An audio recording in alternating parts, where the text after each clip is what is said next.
Hello, and thank you for listening to this episode of the Moore's October Rants. Today's episode is going to be titled, Stop Self-Diagnosing Yourself.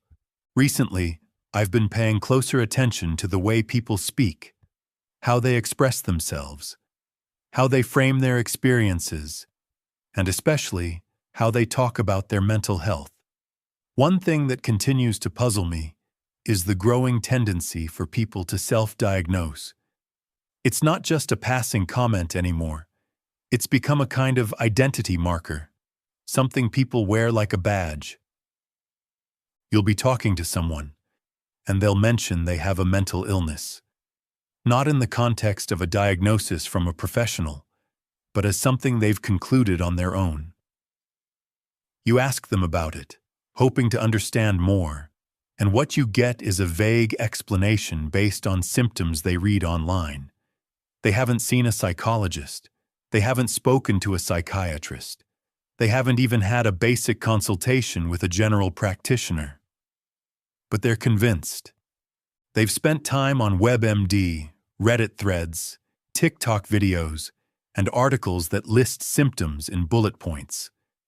They start connecting dots, often loosely, and decide that what they're experiencing must be schizophrenia, or generalized anxiety disorder, or bipolar disorder. The certainty in their voice is striking, even though it's built on shaky ground. It's not that I don't believe people can be intuitive about their own emotional states, but there's a difference between intuition and diagnosis. There's a difference between saying, "I've been feeling off," and "I have clinical depression." That line matters, and too often, it's being crossed without care. What frustrates me most is the casualness of it. Someone will say they're depressed, and when you ask if they've spoken to a therapist, they'll shrug. They'll say they don't need to. They already know. But sadness isn't the same as depression. Feeling anxious before a big event isn't the same as having an anxiety disorder.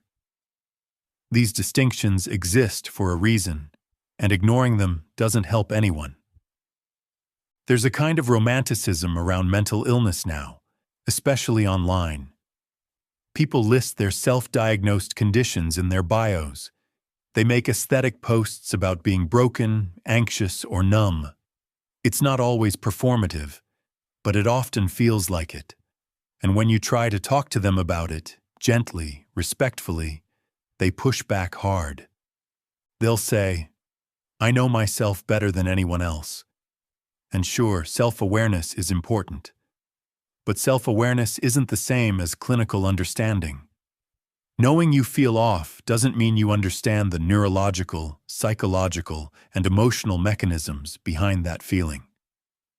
It doesn't mean you've explored the full context of your experience with someone trained to help you do so. What ends up happening is a kind of echo chamber. People convince themselves they're suffering from something specific, and then they seek out content that confirms it. They don't look for nuance. They don't look for contradiction. They look for validation. And once they find it, they cling to it. This isn't just frustrating, it's dangerous. Misdiagnosing yourself can lead to misunderstanding your needs. It can lead to mistreating symptoms, ignoring root causes, or even adopting behaviors that reinforce the very pain you're trying to escape. It can isolate you from real help. Sometimes, it's not even about the illness itself. It's about perception. You're in Walmart, walking through the aisles, and you feel like everyone's staring at you. You convince yourself they're judging you, mocking you, conspiring against you. But they're not. They're just shopping. They're thinking about dinner, about their kids, about their own lives. You're projecting. That projection becomes a lens. You start seeing the world through it, and everything feels hostile. You interpret neutral glances as threats. You hear laughter and assume it's about you. You build a narrative in your head that has nothing to do with reality. and then you call it anxiety, or paranoia, or depression. But what you're really experiencing is a war with your own mind. You're arguing with yourself, seeing illusions, creating meaning where there is none. And instead of questioning that lens, you reinforce it. You name it. You claim it.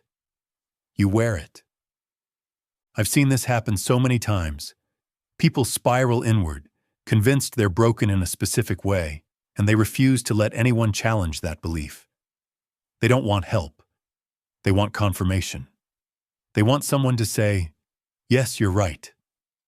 You have this disorder," even if it's not true. And when you try to offer another perspective, they resist. They twist your words. They accuse you of invalidating their experience. They say you don't understand, and maybe you don't. But that doesn't mean they do either. Arguing with someone who's locked into their own delusion is exhausting. You're not just debating facts. You're challenging their entire worldview, and they'll defend it fiercely because it's become part of their identity. It's how they explain their pain. It's how they make sense of their chaos.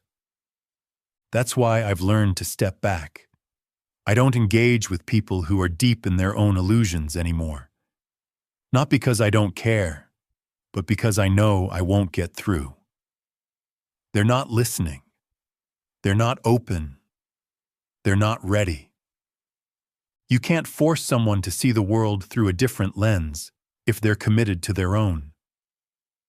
If someone's wearing glasses tinted with fear, shame, or bitterness, they're not going to see lilacs and sunlight. They're going to see shadows. And no amount of reasoning will change that until they're willing to take the glasses off. So what can you do? You can encourage them to seek help. Real help. Professional help. You can say, maybe talk to someone who's trained to understand this. You can offer that suggestion gently, without judgment. But beyond that, it's not your responsibility. You're not their therapist. You're not their savior. You're not obligated to fix them. And trying to do so will only drain you. It will leave you frustrated, bitter, and burned out. Because change doesn't come from outside. It comes from within. Some people have been stuck in these patterns for years. They've heard advice before. They've been told to seek help. They've been offered support. But they didn't take it. So who are you to think you'll be the one to break through? It's not about giving up on people. It's about recognizing your limits. It's about protecting your own energy. It's about knowing when to walk away. You can still care. You can still hope they find healing. But you don't have to carry their burden. You don't have to argue with their illusions. You don't have to sacrifice your peace for their chaos. Let them live in their story if they choose to. Let them call it depression, anxiety, whatever they want. And if they ever decide to seek real help, be there. Support them. Celebrate that step. But until then, let go. Because at the end of the day, it's not your job to diagnose, debate, or dismantle someone else's delusion. It's your job to stay grounded in your own truth, to protect your own clarity, to honor your own peace, and maybe, just maybe, that's the most compassionate thing you can do. Anyways, thank you for listening to this episode of the Moore's October Rants. Signing out. Have a good one, guys. Goodbye for now.